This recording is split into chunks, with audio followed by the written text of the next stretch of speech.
everyone, it's Hailey, and today I'm going to be doing the mid-year freakout tag. So I did this tag a couple of years ago. I will link that video as well as the creators videos down below, but I never did it last year for whatever reason. I don't really know why, but this year we are apparently halfway through 2017. I don't know when that happened, but here we are, so I decided to do it again. So essentially what this is it's a list of a bunch of questions about the books that I've read so far this year, and I kind of get to talk about my favorites and stuff like that. So without further ado, let's just get into it. So we're starting off with the hard-hitting questions, because question number one is, what is the best book that you have read so far in 2017? And this is honestly such a difficult question because, well, I've read some not so great books. I've read a lot of really amazing books this year as well, but I decided to go with The Upside of Unrequited by Becky Albertalli, and that is honestly because I related to this story so much. I felt like I was reading about myself. I just fell in love with the characters. It was so relatable, beautifully written, very realistic, and I loved this story so much. I really couldn't get enough of it, and I just kind of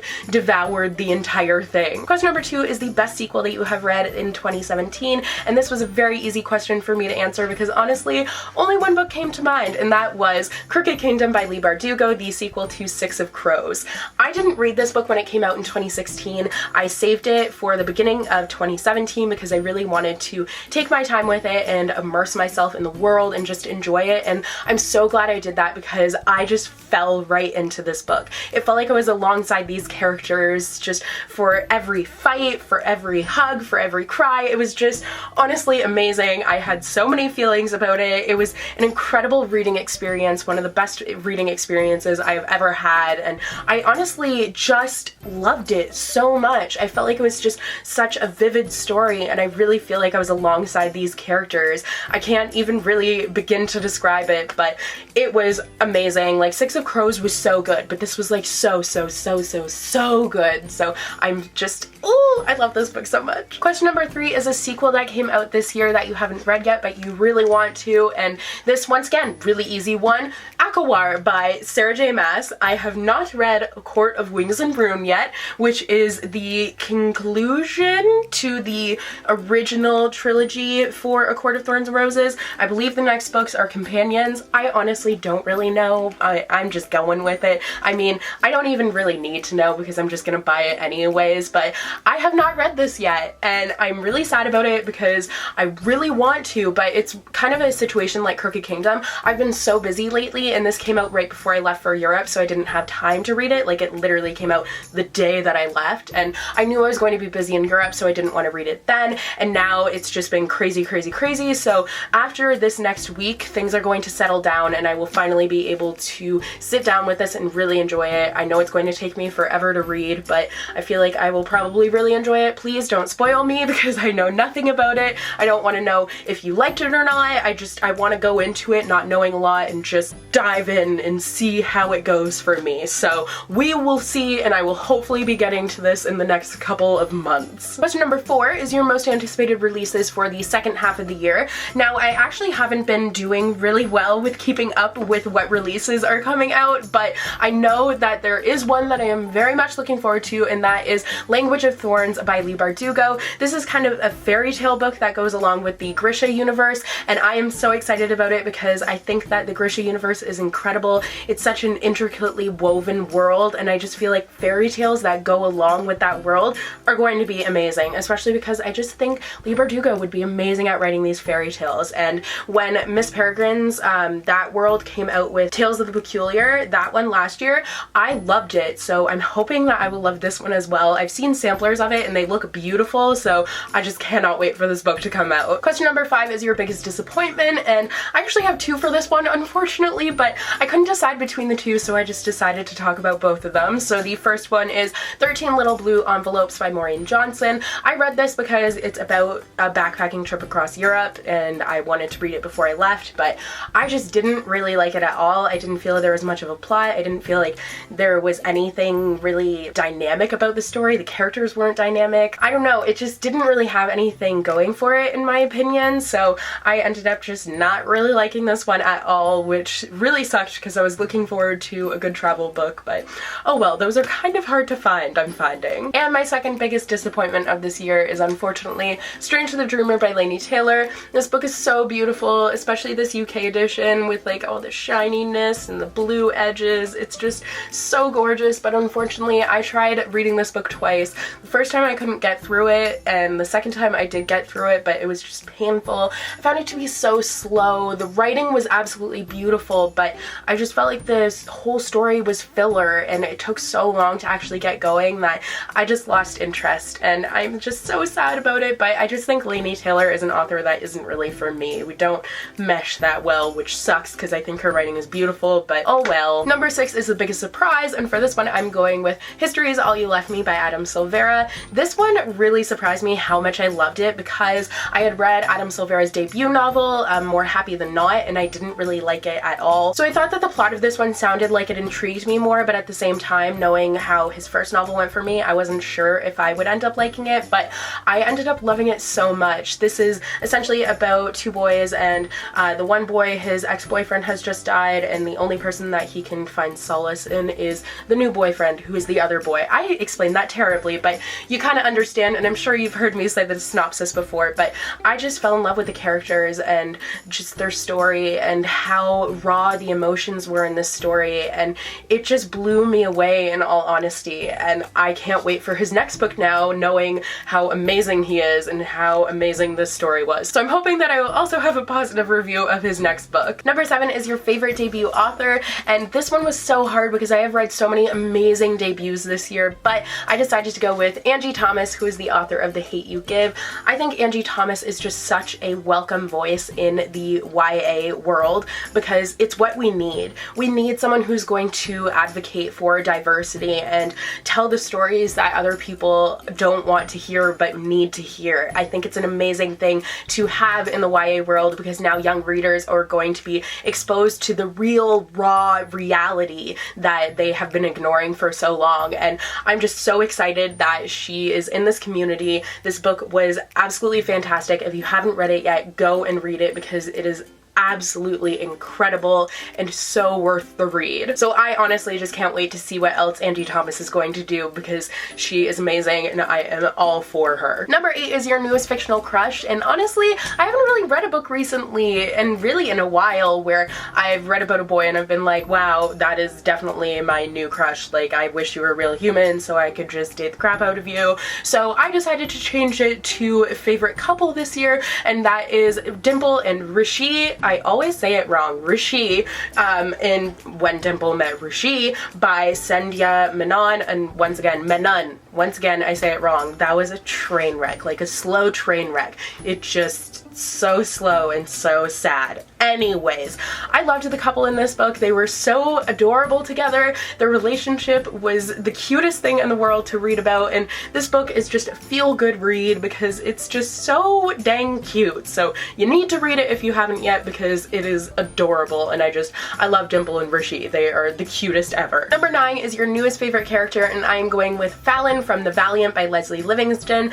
I loved Fallon because she is such a badass female character, and we need so many badass female leads in YA. Like, there are a lot, but like, give me them all because I am all for these empowering females that young readers are reading about. I am just all about that life, and Fallon definitely embodies that. I thought she was a great character, and I actually want to reread this book and do a review because I loved it a lot and I never got the chance to do a review, so I want to read all about Fallon once again, and I will hopefully be doing that soon. Number 10 is a book that made you cry, and it's kind of a challenge for a book to make me cry because I don't cry often when I'm reading, but one that definitely did make me cry is the first book that I read this year actually, and that is A List of Cages by Robin Rowe. I just felt like this story was so emotionally potent, and the relationship between these two characters, their brotherhood, was beautiful, and it was just so sad and such a tragic story of friendship and brotherhood and bravery, and it's a beautiful, beautiful book. I highly recommend it. It's kind of in the vein of Percy Being a Wallflower, but oh, it was was so amazing and I can't even talk about it enough. It'll make you cry, it will warm your heart, it will take you on a roller coaster ride of emotions, but it is well worth it. Number 11 is a book that made you happy, and there are tons of books that have made me happy, but the one that I decided to answer with is Geekarella by Ashley Poston. This was just such a cute read. It really surprised me because it's so much like Cinderella. It's essentially Cinderella, but she's a geek and Prince Charming is this pop star, not pop star, what is the word I'm looking for? Famous actor, I guess? Why am I struggling so much right now? But he's starring in her remake of her favorite sci-fi show, and she's like really apprehensive about it, but there just ends up being the cutest love story in the world. It is adorable and I just love it so much, and it honestly just made me smile. Number 12 is your favorite book to film adaptation this year, and I actually haven't seen any book to film adaptations yet this year. Like Everything came out recently, but I haven't seen that yet. I saw Wonder Woman, which I guess is comic book to film adaptation, and that was really good. What else? I'm trying to think. Beauty and the Beast, I suppose, came from a book, and that was amazing, but it's really just a Disney remake, so I'm changing the question once again because I do what I want, but I'm changing it to a book that I've read this year that I feel like should become a film, and I'm going with Caraval by Stephanie Garber. I think that this world would translate so well into film, and the relationship between the sisters and all of the intrigue in this book, the mystery surrounding the story would be amazing in film. You can make it so creepy and just delightful.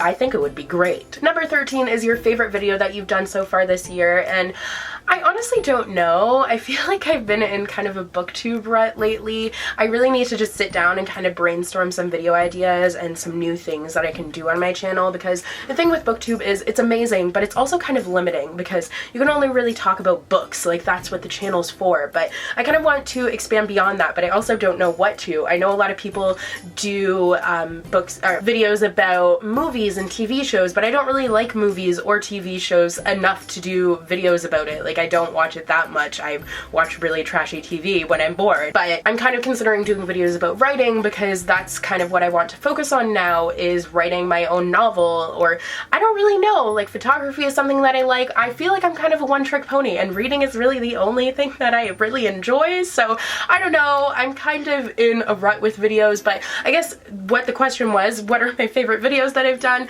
I did a Characterize Me video, which was where I kind of talked about myself, but using different book characters, and I thought that was kind of cool. And I also, this was the second time I did it, but I do really like the Bookmoji challenge that I did.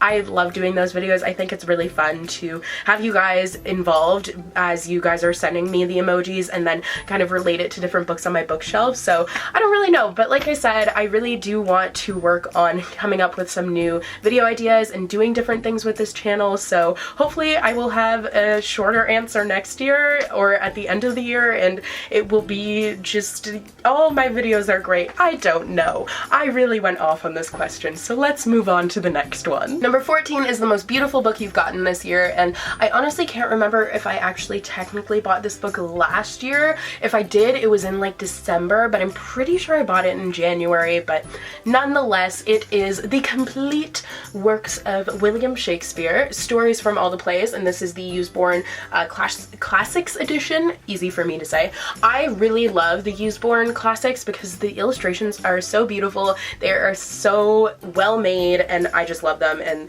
this one's illustrated by Maria Sir Duncan, and I love the illustrations of it. It does have stories from all the plays, but for each one, this always happens to me. I never flip open to what I want to show. So this one is Troilus and Cressida. I can't even say the names. Of course I would open to that one, but this is one I haven't read yet, but it shows all the characters and everything, which I think is so cool, and information about the characters. And let's see what else we got here. The Tempest, this is one that I've read, and we have some there.